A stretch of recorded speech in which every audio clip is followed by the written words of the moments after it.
Hey there, everyone. Sorry, just want to let you know that the audio for this is going to be a little bit messed up.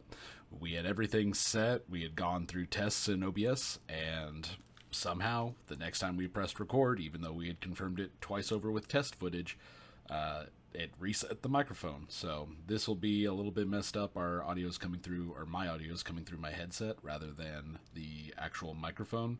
I promise future videos will be better, but please just bear with us for this one little dive into Invincible. Thank you very much. Bye.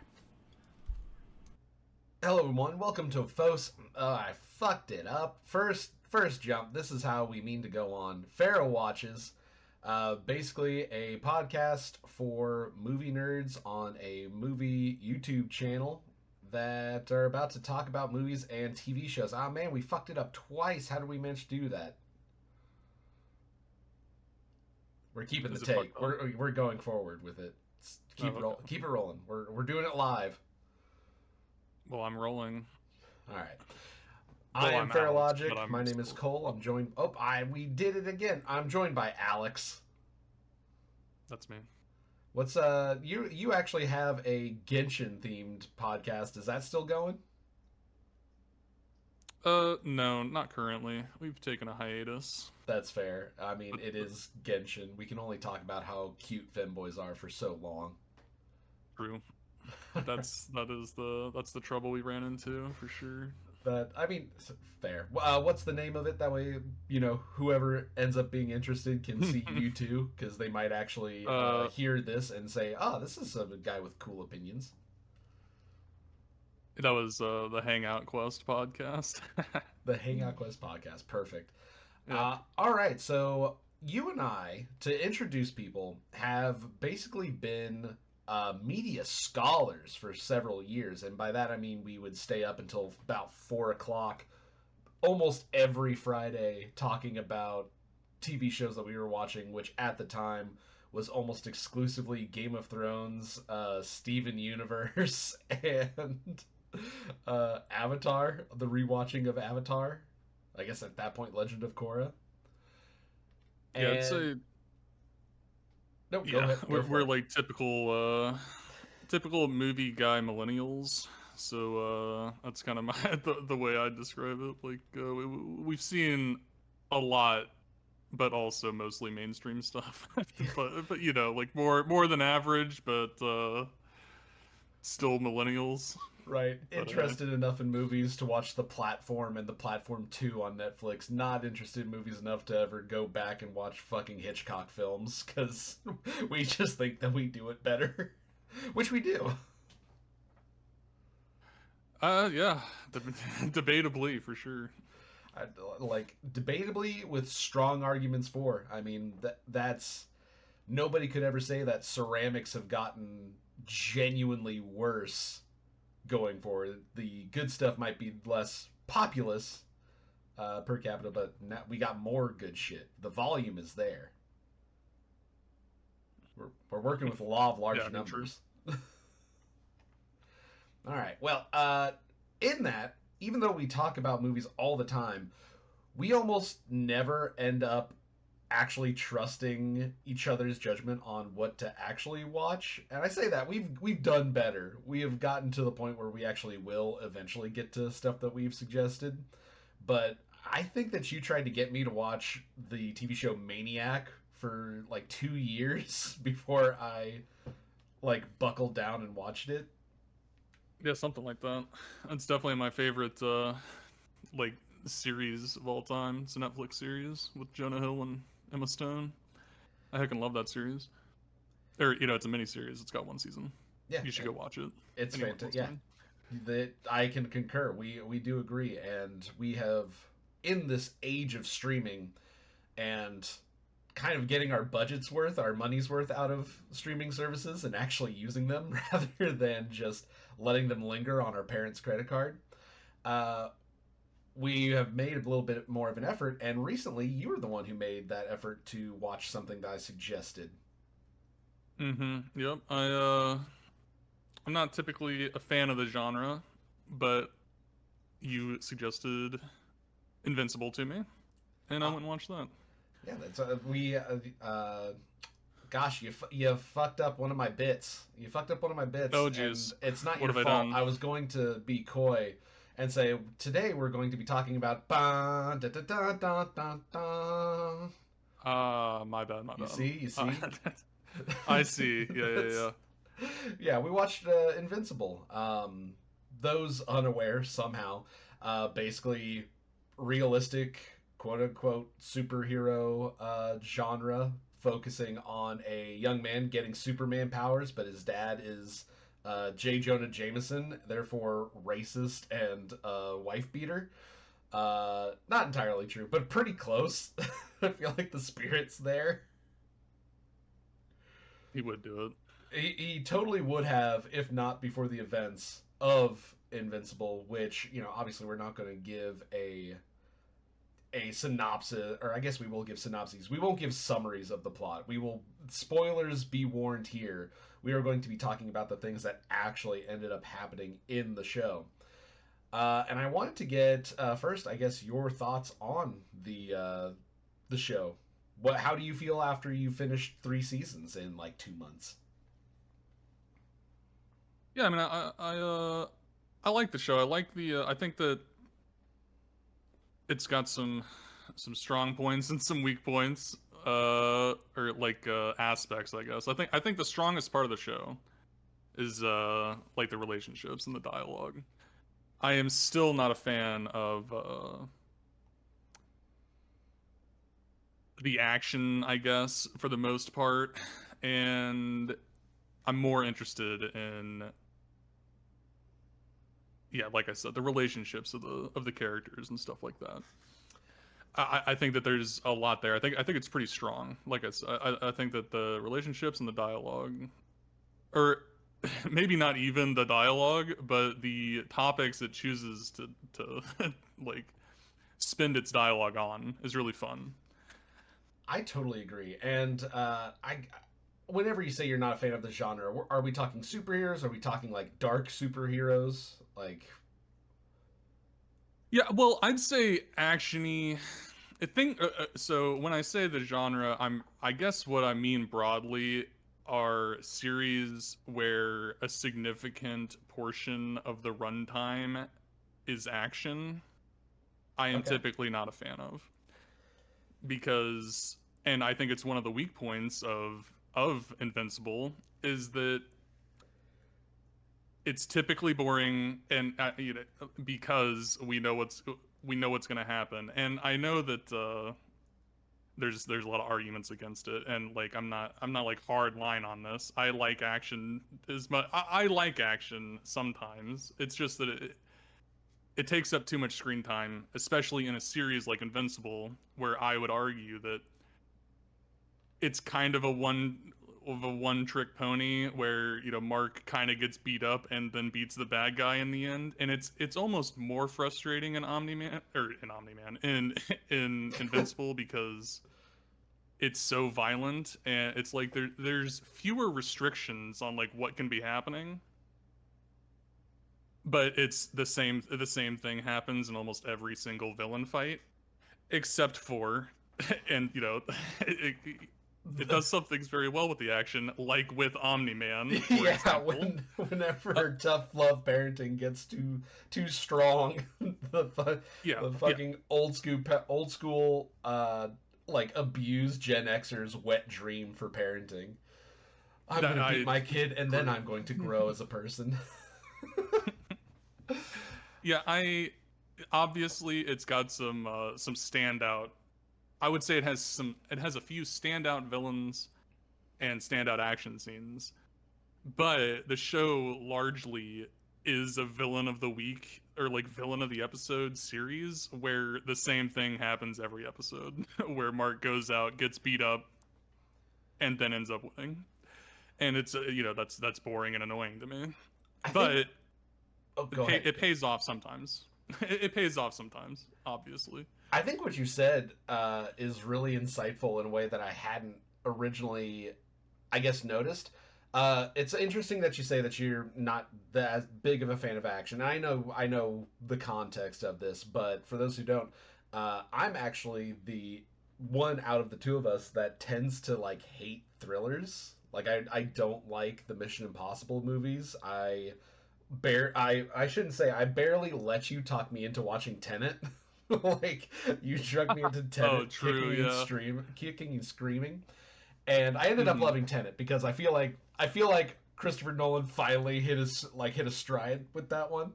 Um, Mhm. but I'm absolutely It's a fun like concept too. yeah, and I'm typically not the person that likes the action films as much. But so it's interesting to hear you say that, but Yeah. I totally agree because you are so right that they introduce the show and like continually establish the show as superheroes, but the physics are real. If frequently, unlike Superman carrying Lois Lane at like the speed of sound, it's frequently said like, well, if we go any faster, your skin will fall off. Like, Mhm. like very, very clearly they understand what happens whenever human bodies become physics, and like it might as well be the Justice League, except occasionally there's a death. Because with the exception of the like NPCs, the humans that just kind of go around and are, you know, the show does not treat it this way, but very frequently kind of functions the same way that like buildings and rubble does in like a Justice League product, where that's the collateral damage. Realistically, Mhm. showing what happens when a building goes down. There are people in there. Everybody wasn't at home from work on Sunday night. Yeah, um, it acknowledges that whenever you knock over a skyscraper, some people die. right, which we Unlike Superman, right but that's right, fine. which we famously comment on when in our talks together, like with X-Men Apocalypse, when Magneto turns several skyscrapers and Mhm. cities into people blenders, and there's just Yeah, nothing. There's just nobody. yeah. um, That's a horrifying movie. If I'm being it honest, really is. It's that's horrible. horrifying. Man, that the X Men franchise could be another topic in and of itself, with just how like not consistent the levels of lethality are tended to show in them. But Mhm. in Invincible, it really is pretty gosh darn consistent, except for the superheroes, which are absolutely kept around way longer than you would expect.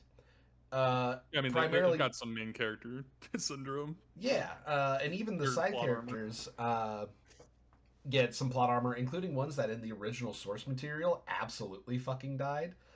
Uh, Oh, like really? yeah, like in Invincible the show, even though they show the idea that like one wrong move and you're physicsed out of existence because you fought against Superman, Hmm. nobody does end up dying without a one-liner. To get into spoiler for the latest season, for example, Rex Splode, like he had his heroic death, which a wonderfully developed character, like a very real, relatable character. I feel, um, but like he was able to get his like last couple lines out before he exploded. He Rex exploded all over the place, Hmm. and like in a world where the mark that he was fighting could have just like done a backflip at the speed of sound to avoid the explosion. Yeah, Um, I'm not super convinced that Rex blowing himself up would kill any invincible, but right, and it absolutely it did, happened, and it so was that's fine. like quick enough and like unforeseen enough by this mark that like he got a one liner in, you know. Yeah, Um, Rex is an interesting one because he got. I think about him with the plot armor thing because I remember whenever he and Ray Ray and the oh what's her name the chick who multiplies not Duplicate, multi-Paul but duplicate yeah okay duplicate the like they better all pun of the two. they got killed by the Lizard League, and I remember the beginning of the episode thinking like because Mark and the other all the other superheroes were like doing something else, and Rex, Ray, and Duplicate were left alone. And I knew that something was that someone was going to come in, and I figured it'd be the Lizard League, and it was the Lizard League. They came in and they ended up like kind of. I was thinking, wow, they're all actually going to die. I wanted that to happen because it's like it had been a while since the series had like flexed its the strength of the genre, which is that it can kill characters off. And I thought, wow, they're really gonna like have some characters die here. And they had Multi-Kate die, they had Ray die, and they had Rex get shot in the head. And I'm like, wow, they had all three of them die. That's crazy. Like I really thought that's insane. I figured someone would die, but I didn't think that like all three of them would just get got by the Lizard League. And then turn out none of them got. It turned out none of them died, and I was so disappointed with that. Like that it's, which is, you know, I think that's one of it's crazy because it should be a strength of the genre that it's super violent and characters you like can die. It's like Game of Thrones, where you establish in season 1 that spoilers for for Game of Thrones. Ned Stark dies season 1, and then like no serious major character ever dies again, especially in the books. In this, some characters die, but for the most part, a lot of the main characters make it to the very end in Game of Thrones. Right. And certain and more characters are alive in the books than in than in the TV show. So it's like it really is like they established that characters can die, so you need to be afraid. But then they just they just keep they keep having characters have plot armor, and it weakens it takes away one of the strengths of the genre, in my opinion. God, so true. That is another rant that could probably go on, and I mean, we can obviously spend time on that. I feel like telling authors that it's okay, if you're a good enough writer to where we are shocked by one death, you don't have to make every death shocking, and you don't have to make every death like a big thing. If you're trying to sell that death in your world is real, you will get through without those characters. I guarantee it. For Game of Thrones, which, weird to say that the show so far has been more courageous with deaths than the books. Varys could have absolutely got by one of his plans way early on, and it would not be a problem. Jorah Mormont could fall in the middle of battle and it not be a fucking problem. Like, he did his story with Sam. He's like useful again now. Like, those deaths work. And they, like, you don't have to be afraid of running out of characters, because so long as there's two characters that dislike each other enough, like, even if you brought it to everyone else is dead except for these two people on just a fucking plane of dust, you can get that drama out. Now, if you don't feel like you can, I mean, there's nothing wrong with keeping people alive, but if you're going to try and convince an audience how dangerous your world is, if it's superheroes but physics still exist, then the character should be able to die. Especially, okay, so Rexplode, turns out he's just super freaking durable or whatever. Okay, cool.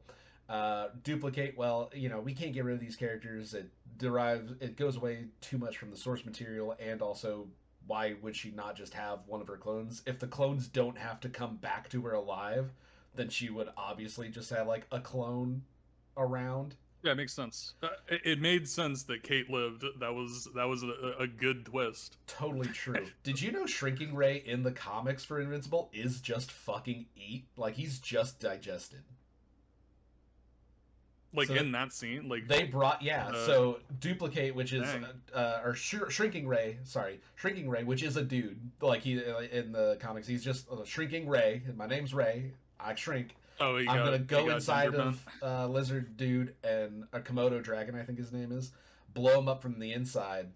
Uh, he Just gets miscalculated. put into or the Komodo Dragon's mouth, and then is never seen again in the comics.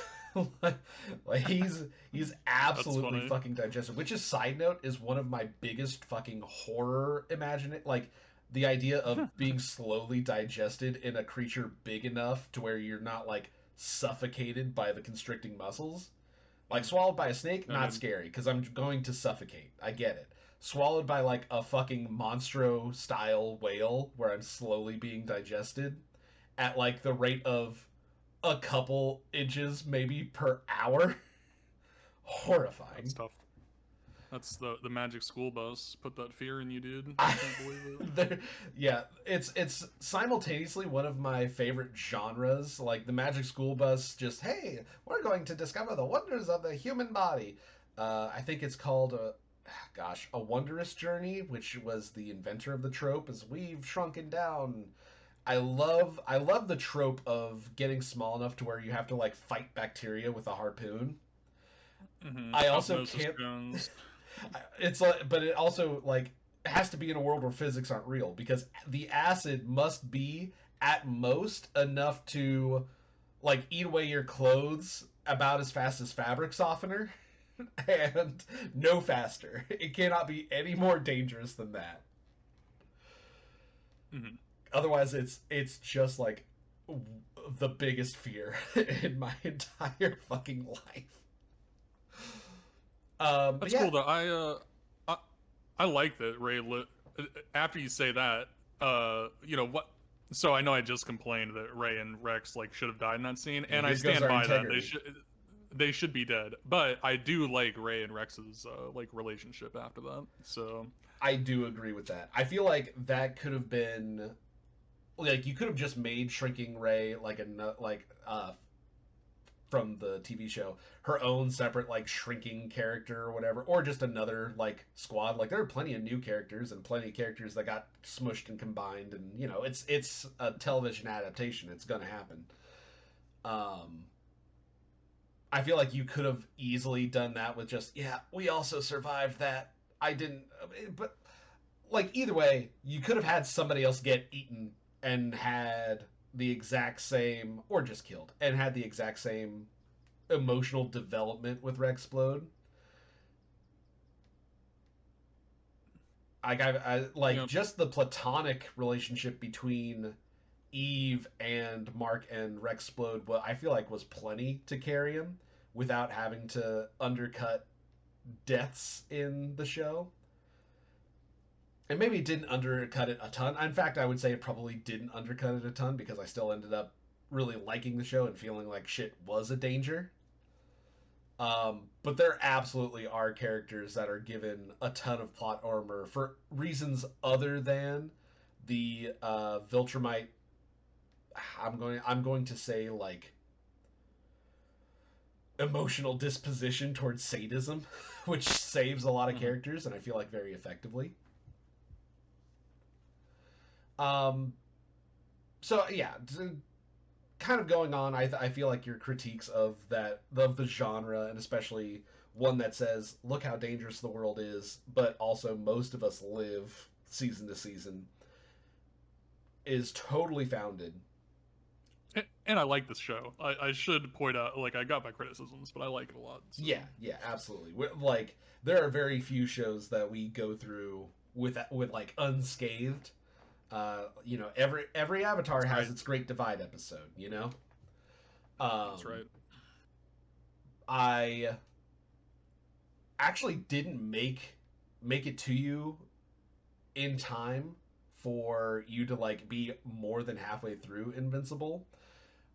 Whenever I wanted to kind of, I would say, inject an idea of the media property into your head, like the a point of view to consider the show from. So hmm I we'll bring it up now just because it seems to be probably one of the better observations of the show.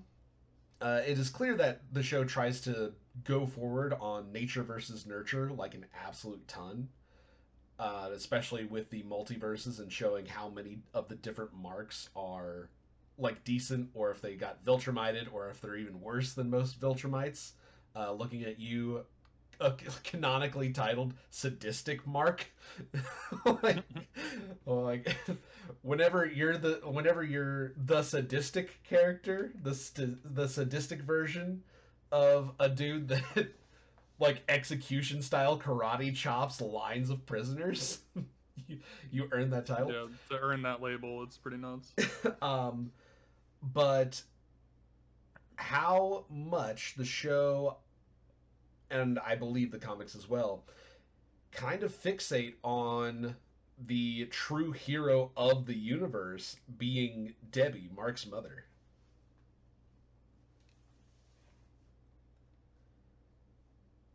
Uh, I wouldn't mind.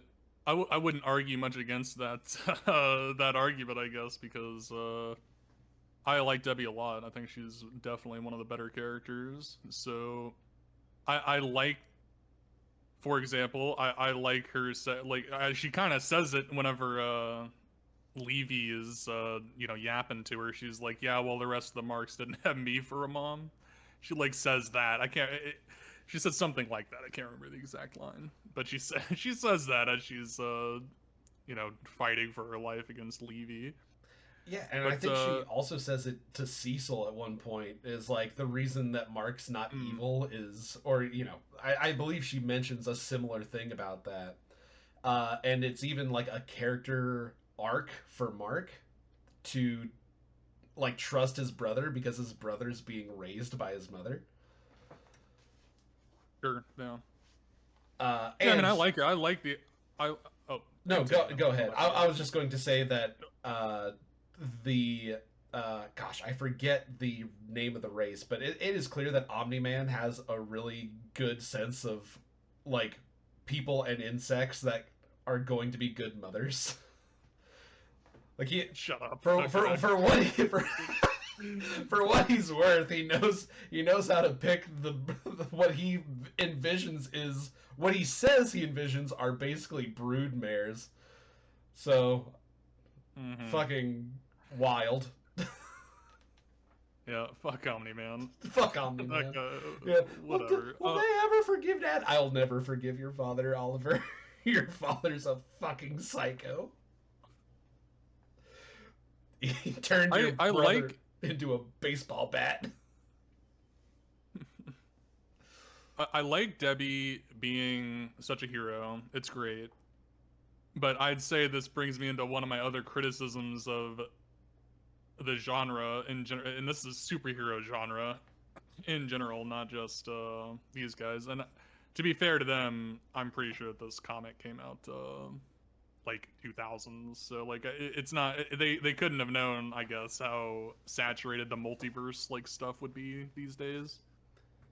But I I don't really like Levy, and I don't really like the idea that this mark is the chosen one mark out of all the universes, because like the point of the multiverse is like if something's statistically likely at all, then there's like an infinite amount of it in the multiverse, because there's going to be universes that are just like this one, because it is statistically like it's likely enough to have happened that in an infinite amount of universes there's going to be an infinite amount of good marks and good Debbies. Yeah, I don't know. I And get it's that. like Debbie is great. She's a great, person. She's a good mom or whatever. And I would say exceptionally so, but like so exceptionally so that respectfully to the family unit here, like I don't know how statistically unlikely it is that Debbie is that like good of a mom in every universe, because she seems like it's kind of natural for her. Like I don't know how far apart Debbie's can get, because she it just seems kind of natural to her character. I kind of don't believe that there's that few good Debbies in the in the universe. And I don't believe that there's that few good Marks in the universe. It's kind of like the way I see it. Yeah, I totally get what you're coming from there, because even if, like, if we assume that Debbie is like the universal like the universal constant, um which would be fun to imagine, this like a realtor is the one consistent factor in all the worlds. A lot of what they kind of show is that basically Mark got his powers at like the last second, the latest of all the other Marks, and that is what prevented Omni-Man from like Piccolo kidnapping this dude, and to the point where he'd actually been raised by Debbie for his entire childhood. Right. I think that even like one of the other Marks like got to live with his mom way longer before eventually I think Omni-Man like just axed her. I see. Um, I guess that makes sense because Omni-Man also got nicer the longer he spent with Debbie. So like if Mark gets his powers earlier, typically, then and Omni-Man leaves Debbie, like Omni-Man also becomes a better person the longer he spends with Debbie. yeah, and you know, I do still think that your critique is valid in the sense that I definitely don't see Mark being so easily like manipulated. And obviously, you know, we're getting into, you know, what the author's trying to say about childhood experiences and what we're taught throughout our lives. But at the Sure. same time, the character of Mark as he stands, I would not see him as somebody that is so, I would say, malleable. In fact, I would say that he's probably like arguably one of the least malleable characters in the entire show. And It's the pretty idea, stubborn. yeah, and the idea that it was like it's a difference between having Debbie for like 4 years more than the average Mark is like the key factor here. I don't know if that quite tracks unless you are trying to argue that all of it is like everything you're ever going to do is nature unless somebody else gets to your nurture first. Yeah. Yeah, But yeah, and I'm not willing to like and I'm not trying to throw everything out here, you know, like it's fine. It's a fine premise. I don't mind Levy and all the evil Marks. It's yeah, fun. yeah. That's a It's cornerstone. just you don't have to look that deep into it. I Yeah, just am. So no, I it's fine. totally get you, and I think you're right to not like to advise people not determine their feelings about the show based on looking that deep into it, because like eventually the you either get to have these kind of limited multiverses or you don't get to play with multiverses whatsoever. I feel Yep, like it's and that's fine. yeah, I feel like I'm it's fine with them us. playing with it a little bit. I feel like it's us being like the idiots that like, well, do you really mean infinite? I feel like we're being the philosophy Yeah. bros in this regard. Yeah, Um, it's anti-fun rhetoric that we are Absolutely. engaging in. And So it's fine. for those that struggle with that kind of thing, uh, if you need advice on how to kind of process that in a way that isn't that still retains the fun, I think that Rick and Morty ended up helping me out with multiverses and having fun with them so much, which is kind of sad to say, but the concept of like the central finite curve is like, yes, it is infinite universes. This just happens to be the like cluster or streak of them within proximity to each other that they happen to like. I like it's a critical amount of universes to where once you get to this point, they're all interacting with each other enough toward like they are the focus of each other Mm-hmm. rather Sure. than talking to like going to the universe where everyone wears underpants on their head because it's infinite. Mm-hmm. There, you can't tell me that there isn't underwear, Mark, Nope. because it's And I infinite. mean, one of my favorite movies was Everything Everywhere All at Once, and that one has selective infinite universes too.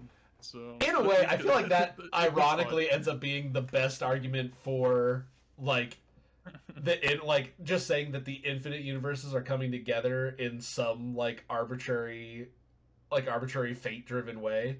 Like that is limited, but it's also limited in the sense that some universes have like genuine hot dog figures that come mustard. So I don't know how limited we're getting here. Fair. Whenever you say that, the underpants on the head one seems kind of mundane, doesn't it? It does, yeah. But yeah. Yeah. So, Anyway, I think that. no, go ahead. Sorry, Go ahead. yeah, No. So I don't like Levy because I'm not a huge fan of multiverse stuff nowadays, but it's fine.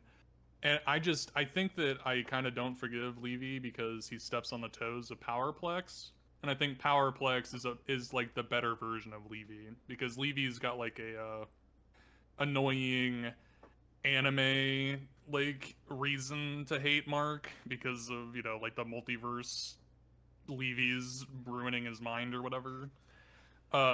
Where Powerplex has a more mundane and realistic reason to hate Mark, as deranged as he is. And I just think that they step on each other's toes, and I think Powerplex is a better character. And that's that, really. I think you're I right just think there. that Yeah. we could have gotten the same narrative thrust with just Powerplex. Yeah, and especially since like Livy's like I should say trauma that like overrides all the other fucking like the one version that was like, yes, I know that Mark is really good here and I want to work with him because I know that he is absolute like he's special and we're going to work together for this and I'm going to convince all the other Livies that this isn't a problem. We can trust him. We're all in this brain. I've probably told them at least some of this. I doubt that I've kept it all from me because we are supposed to be the most, intelligent grouping of people ever to exist. And then he fucks up the experiment. I forget the exact sequence. I know that there's like a time limit, like something is bad is about to happen to the machine, but he like keeps pushing it, and then he fucks up. And then it's that he's not supposed to take the helmet off. Right. He's not supposed to take the helmet off, but he wants to take it off to get the Maulers to stop killing Mark. Right. So he yoinks the helmet off, even though it. Right, and then all the other levies are like overriding him at that point, which I feel like would have happened like period. I totally agree that this level of intelligent being either would have realized that all of the other ones would have overpowered him if they combined brains, or it just wouldn't have been an issue, or just listen to the machine and like do it proper. Mark is you have seen the kind of punishment that Mark can go through. Are you sure that the Mauler twins are going to do it? Well, there was a bunch of them. It's true. Yeah, I mean, I agree. I obviously I agree. The Mauler twins are kind of as strong as they need to be. Right. I like the Mauler twins. I love them. I love them they're so kind of much.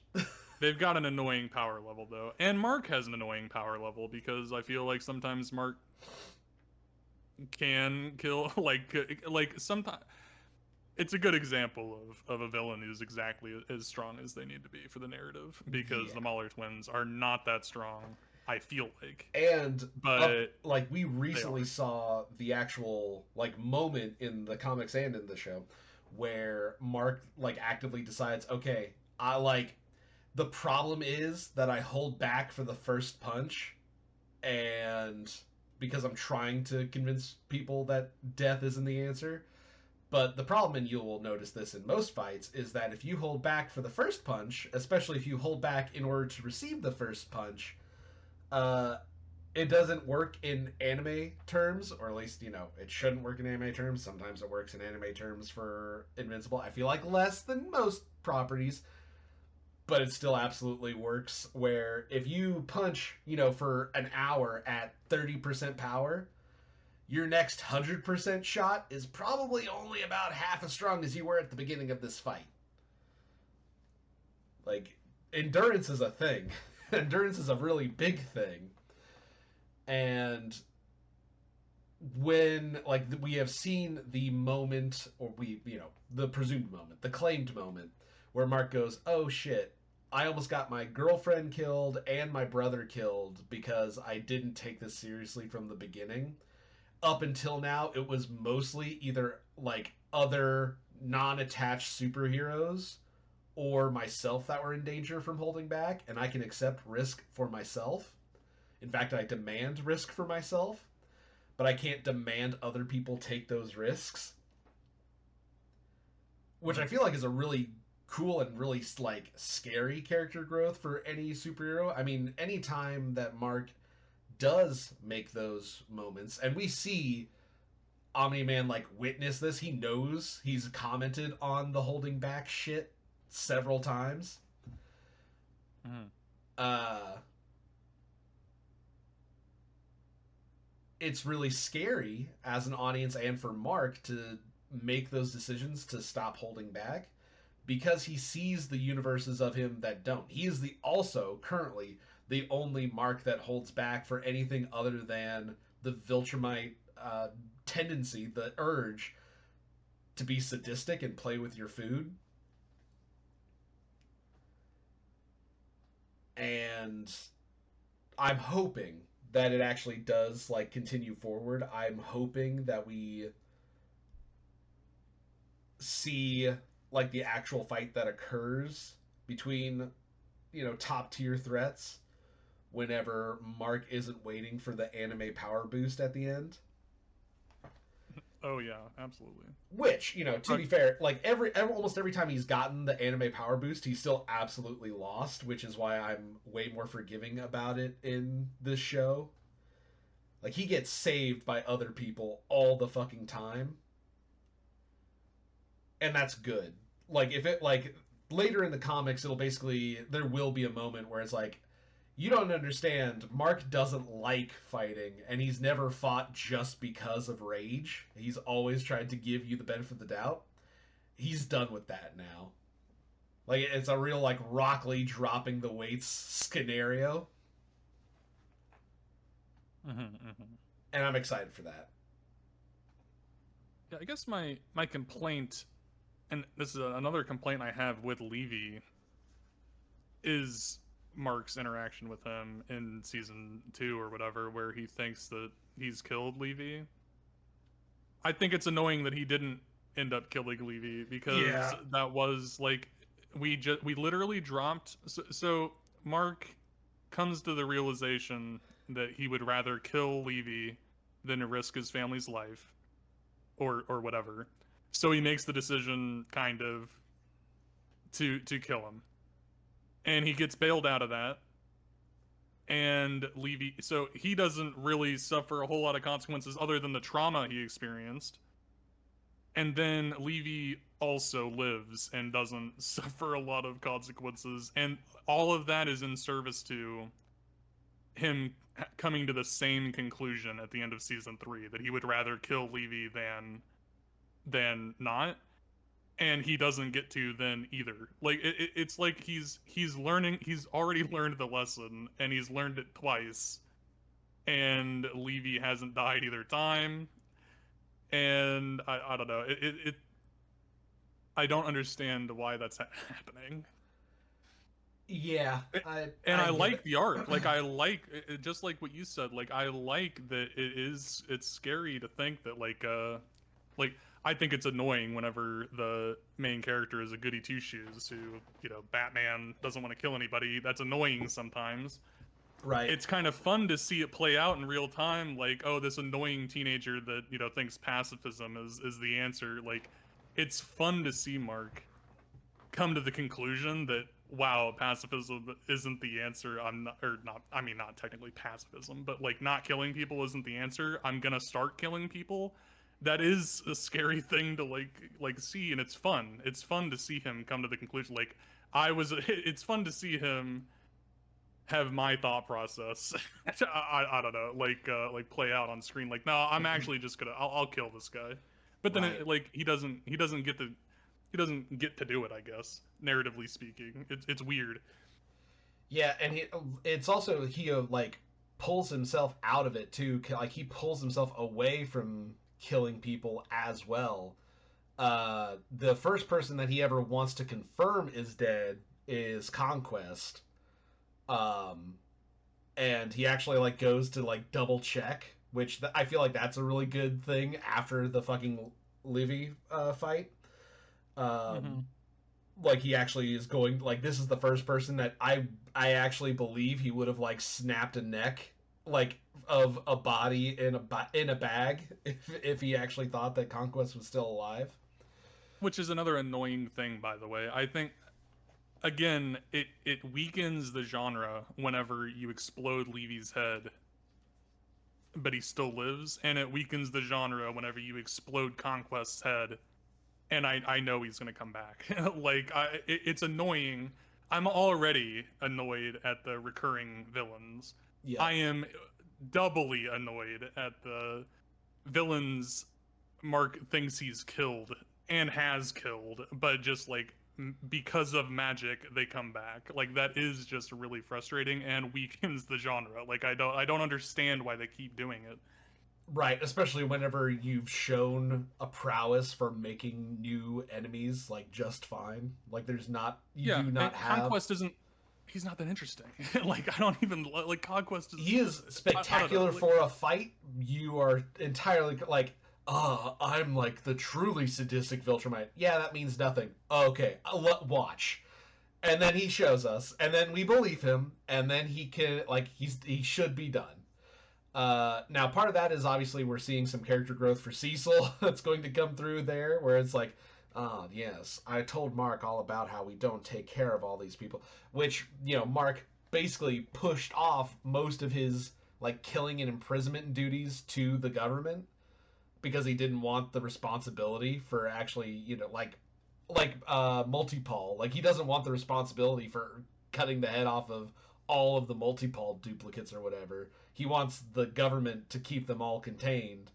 And he sees that that keeps failing, and he's about to see the government go, well, we were trying to detain him and sparing lives. Isn't that what you are all about, Mark? It's like, well, we're both stupid for that then, aren't we? Well, I guess we are.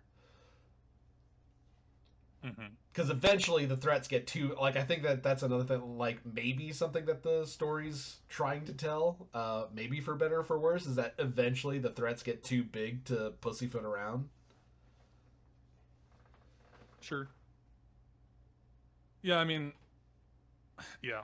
I don't know how strong the argument is there, because, like, or I don't know how interesting the argument is there, because it's like arguing it.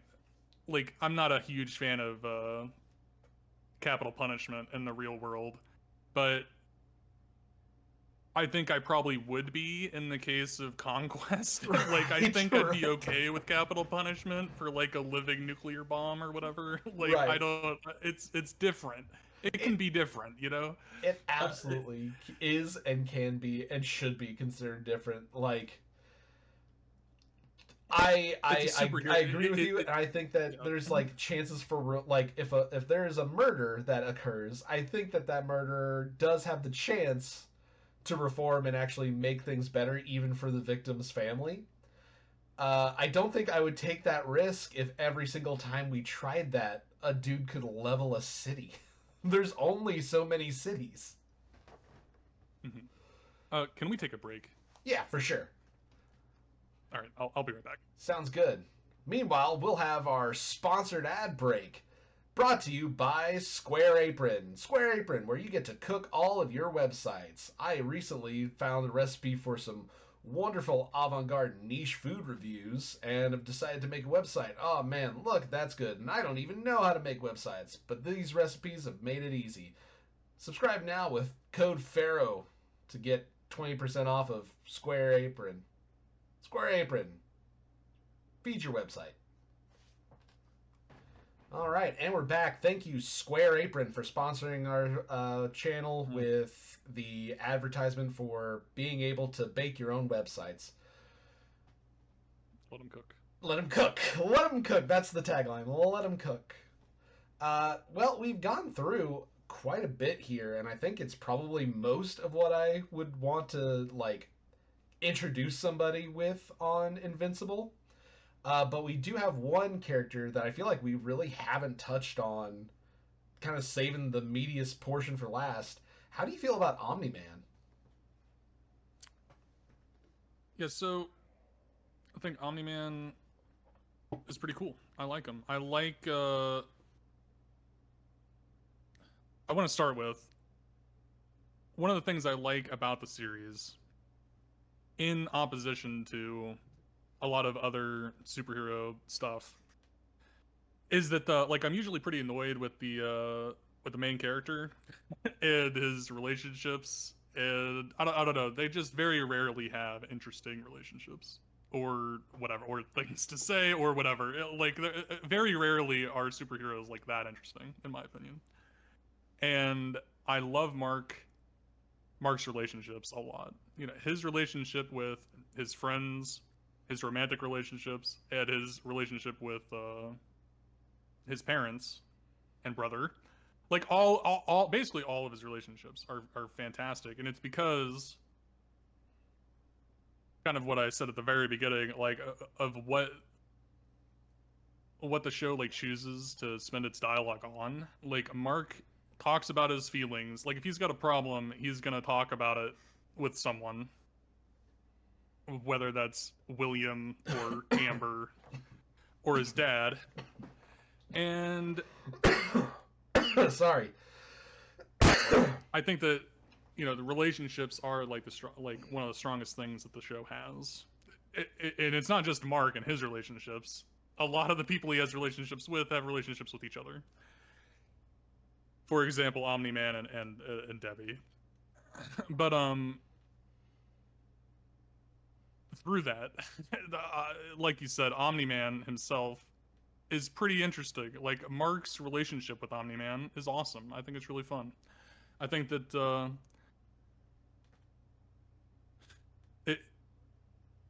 it's probably, I mean, it's one of the main narrative focuses, obviously, and I think it kind of deserves it. Like the father-son aspect to it is really, really fun. I like having someone who's just a bad person kind of go on. I don't know if it's going to be a redemption arc. That's another thing I hope happens. I have a pet peeves against redemption arcs, especially against people like Omni-Man. Right. Demographic and all. If only we thought about the true emotional side of Mussolini, I feel like we would have a much more sympathetic character.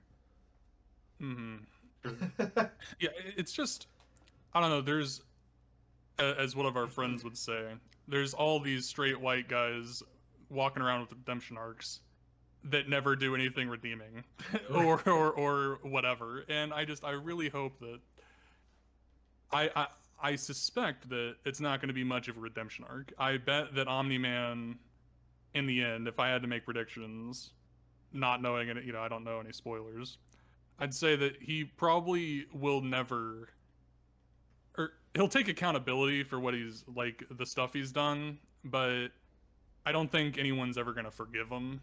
I don't think that there's really going to be, like, that much redemption. He'll probably have eventually a functioning relationship with Mark, but I think that there's going to be, like, I don't think he's going to get back with Debbie. I know that, like, at the end of season 3, at least, he's saying, like, or I think he said at the end of season 2 that, like, he misses his wife, right. Speaking of Debbie, and he's going to go back to Earth. And I think he's going to go back to Earth, and I think he's going to end up helping Earth against the Viltrumites. But I don't think Debbie will ever forgive him. I don't think Mark will ever forgive him. I don't think Cecil will ever forgive. I don't think that anyone who he cares about will ever forgive him. And I want that to happen. Like, I hope that happens. That's the type of redemption arc that, like, basically what I want him, the redemption arc I'm looking for is someone who wrongs somebody and then actually lets the victims dictate how they want to, like, the restitution, I guess, or whatever. Like, right. I want that to happen, and that doesn't necessarily mean that, like, I won't be happy like if he gets forgiven by some people. Like that's their decision, I guess. You know, I can't be offended on their behalf, but I'm pretty offended on Debbie's behalf, Right. on Mark's behalf. Right. She's basically And a pet. It was like, did you just admit to fucking Yeah. dogs, motherfucker? Like, yeah, I really hope that. I feel like I've lost the plot here a little bit. I got lost in the sauce. I feel I like like Omni Man a lot. I feel like you got properly coated in the sauce on that one. I totally Yeah, my agree. bad. I feel like a huge portion of what I like the character of Omni Man. I like him as somebody that is currently fighting the people who are planning on killing and murdering millions and who already have. I like him fighting them out in space, like away from the risk of coming home and saying, "Hey, I'm home. I love you. Do you forgive me?" Like, so long as Yep. he's so far away from that potential outcome, I'm happy. I do think that from what I've seen, that there are some indicators that he does come back, and while I don't know, He's definitely coming back yeah, without. right. But I'm saying in the sense of like not just around. I think he does end up having a relationship with Mark again, and there he ends up being a character, and I don't know how the show will do it. The show will probably, and I don't know how the comics did it. It probably ends up with Omni-Man like fighting one big last threat and dying for it, and then people still like not revering him because he was a fucking psychopath, which is probably the best. You know, it's Yeah, I'm fine with that. yeah, but I share your fear for J. Jonah Jameson coming back from space and going, "Hey, I've saved a lot of people." Mark, I listen to Mark. You know, he says that I probably saved more people than I killed, and the people I killed, I mean, it was pretty quick. It wasn't skin eating or anything. So not too bad. Do you forgive me? Oliver just going, "Yeah, no, I totally forgive you because I didn't see that shit." I don't know. Yep. I'm a little worried about it. But Yeah. you know, I don't know. want, Redemption arcs are just tough. yeah, I want accountability. Like I want, like, the pet peeve that I feel, and I feel like we share, is that it has gotten to the point where I even have grievances with Iroh and his like redemption arc, because his redemption arc, which is big for you. it is, and like huge. I literally bought when we were at Comic-Con this year, I bought another piece of Iroh merch because I love the character so much, and I want it to be uncomplicated, but we are at least told that he was a really strong warrior during the 100 Years' War, and at the very least commanded for the death of presumably thousands of Earth Nation soldiers, and we can get by just basically by saying, yeah, he was raised as a fucking war criminal. The fact that he got out of it at all is huge, especially if he was in command and like super far away from any frontline shit. Mm-hmm. But we have to hope that, because it's purposefully kind of given like not a lot of time on how many people he personally turned into charcoal briquettes before he found tea and peace and how to train your dragon. Yep. Yeah, And, I mean, redemption's hard. It's really hard whenever you've crossed certain lines. yeah.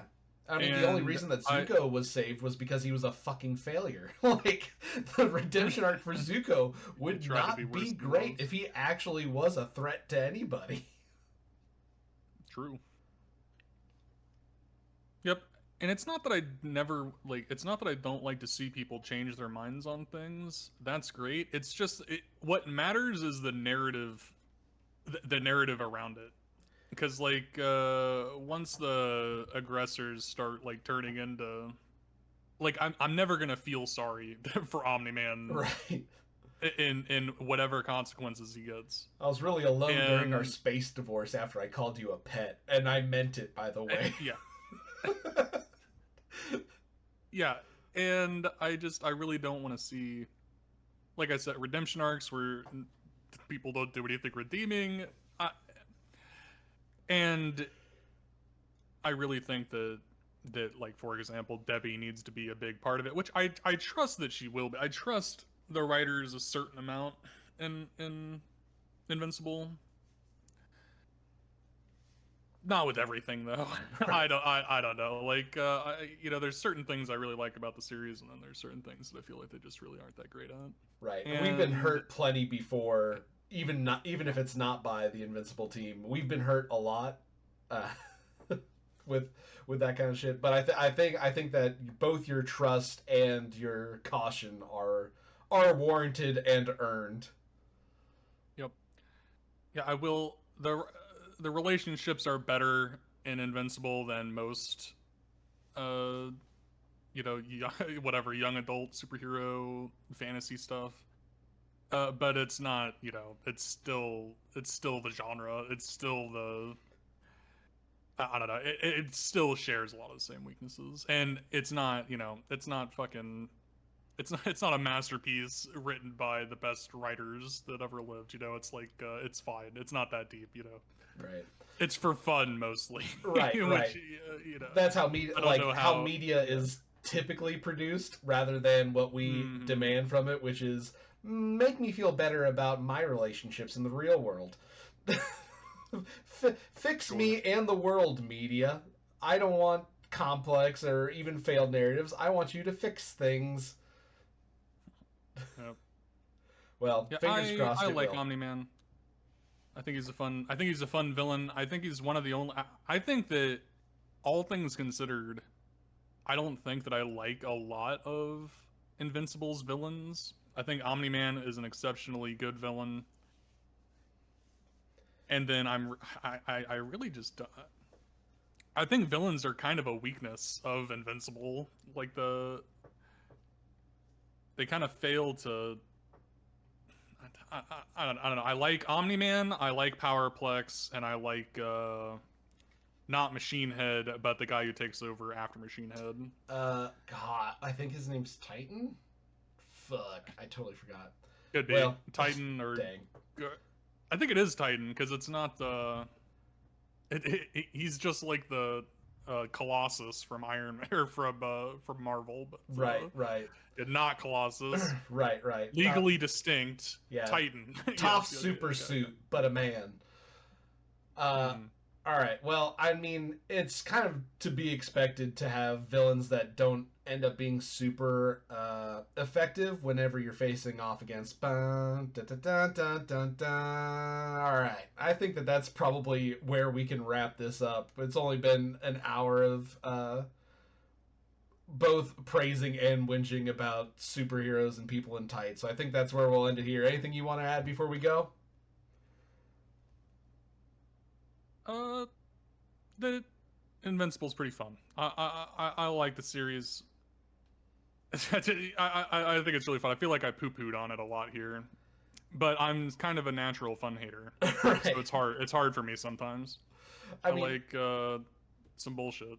We're just hoping for the best, We're hoping for the best. We've seen the worst. I mean, the amount of times that folks will hear us talk about Game of Thrones will prove that. So just know that our anger comes from trauma. It comes from being hurt. We're not trying to hurt others.